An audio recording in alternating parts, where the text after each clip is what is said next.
Republicans have learned all the wrong lessons from this election, and they're still trying to suppress the vote. Here's Virginia's Attorney General Ken Cuccinelli today.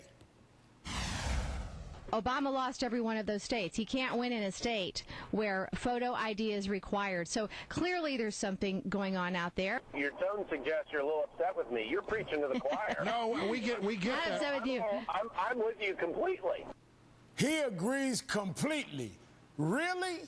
Cuccinelli's office later had to come out and say he does in fact believe President Obama won the election.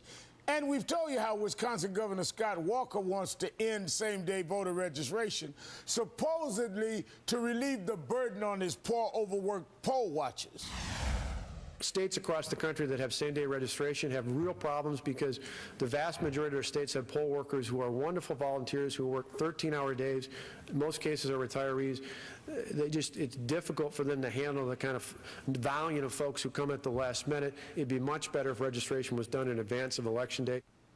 Better for Walker maybe, but not for those poll workers that he's talking about. A top official in the City Clerks Association says Walker's proposal would, quote, make it more burdensome. It would be a logistical nightmare. And in Florida, the scandal over those long voting lines continue to grow, with a new report showing exactly why Republicans passed a law last year scaling back early voting hours. The Palm Beach Post says the law was, quote, intentionally designed by Florida GOP staff and consultants to inhibit Democratic voters.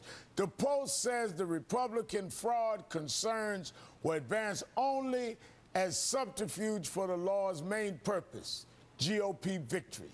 Now all of Florida's Democratic members of Congress have sent a letter to the U.S. Commission on Civil Rights demanding a federal investigation.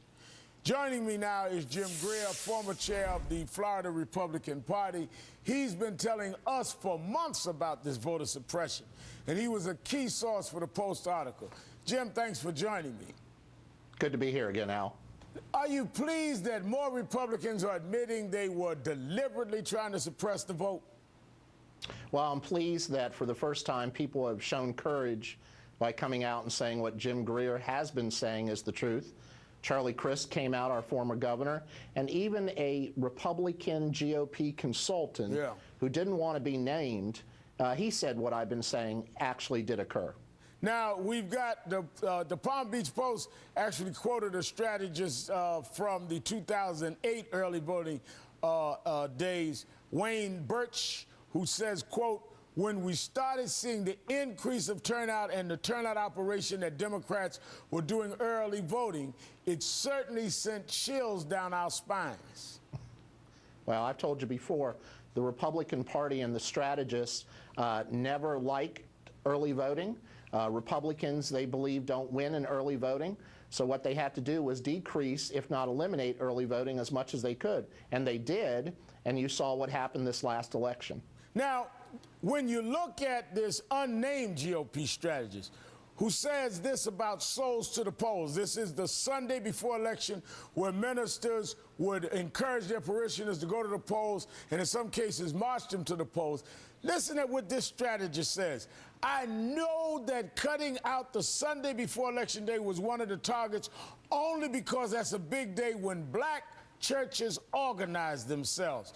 Here's a direct not only assault on a party, but on a race and denial of voting rights. I mean, there's nothing more un-American, undemocratic than this. And I'm talking about democratic in terms of democracy, not in terms of parties. Luckily, some of the ministers like the bishop and others down in Victor Curry and others down there turned that around the Sunday before. But this was a direct strategy here, Mr. Greer. Well, absolutely. I've told you before, Al, the political consultants and the strategists are the ones who put this type of legislation together.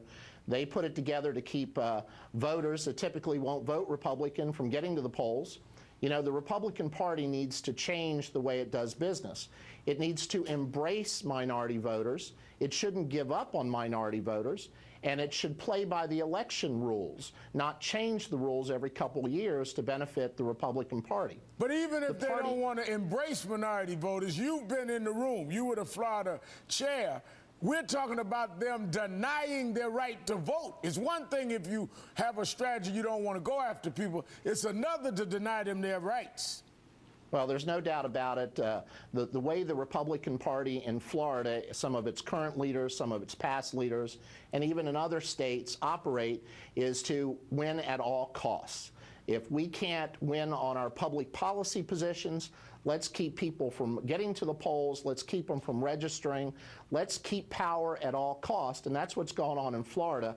If there ever needed to be a federal investigation of the voting violations, the voting laws, it's here in Florida and in some other states. No doubt about it. Now, former Florida Governor Charlie Crist was on my show just days before the election saying these long lines were voter suppression. Watch this.